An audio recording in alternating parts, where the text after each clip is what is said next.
Hey everyone, and welcome. Have you ever looked at your crypto just sitting in your wallet and wondered, could this be doing more for me? Well, the answer is a big yes.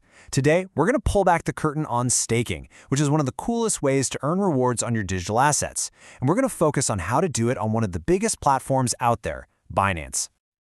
So, here's the game plan.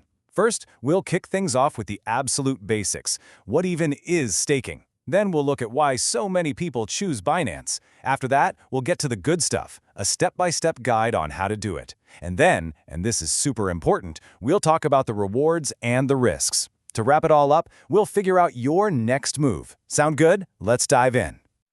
All right, first things first. What on earth are we talking about when we say crypto staking? You know, at its heart, it's really simple. It's all about making your crypto work for you, turning it from something that just sits there into an asset that's actively generating returns. So, how does that actually work? Well, some blockchains use a system called proof of stake. And on these networks, you can lock up or stake some of your coins. Think of it like you're raising your hand and saying, I believe in this network and I'm helping to keep it secure. By helping to validate transactions, you're doing a crucial job. And for that, the network pays you rewards. Simple as that. Here's a really easy way to think about it. Imagine a high-yield savings account, but for the crypto world. See, with a bank, your money helps support that central institution. With staking, your crypto is supporting a decentralized network. Now, the big difference, and the exciting part for many, is that the rewards can be much, much higher. But, and this is key, it also comes with its own unique set of risks. Okay, so now you get the what, let's move on to the where. If you're thinking about giving staking a try, why would you pick a huge exchange like Binance? Let's break down some of the advantages. For a lot of people, Binance has some pretty compelling perks. First off, there's just a massive range of different cryptocurrencies you can stake. You're not just limited to one or two. They also have different types of staking, like locked or DeFi.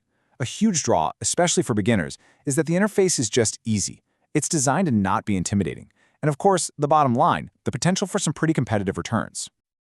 And that leads us right into the how-to part. How do you actually go and do this? I promise it's way more straightforward than it probably sounds. We're going to walk through the whole thing step by step right now.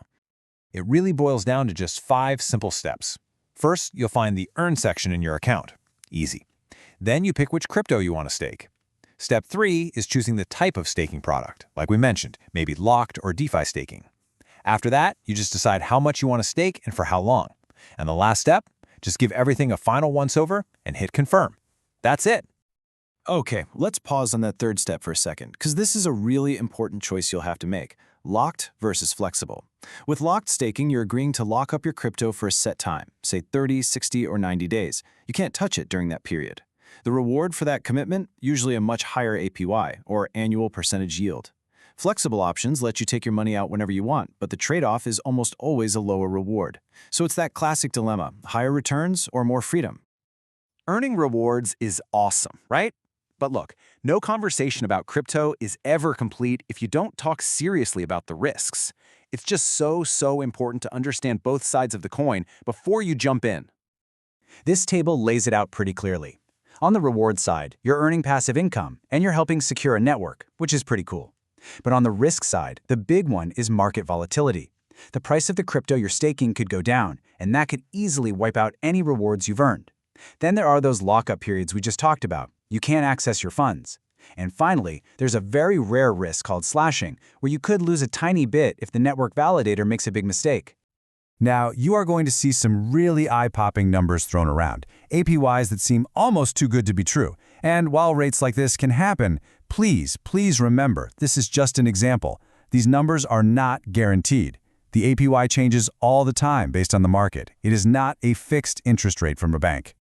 So keeping all that in mind, here are a few final tips.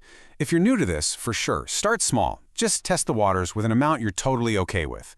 And try not to put all your eggs in one basket. Maybe diversify a bit. I cannot say this enough. Read the terms carefully, especially the lockup period. And most important of all, do your own research. It's a cliche in crypto for a reason. Really understand the project you're helping to support. Phew! We have covered a lot of ground. The what, the why, the how, and the good and the bad. So now let's bring it all home and think about what this actually means for you.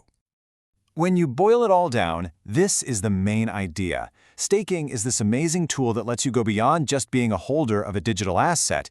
It gives you a way to jump in, participate in the network, and put your assets to work, creating a potential new stream of income while you're at it. And that really just leaves us with one last question. Now that you get the basics, the steps, and the trade-offs involved, the real question is for you to decide if this is something that fits with your own personal strategy. So, are you ready to put your crypto to work? Thanks so much for tuning in.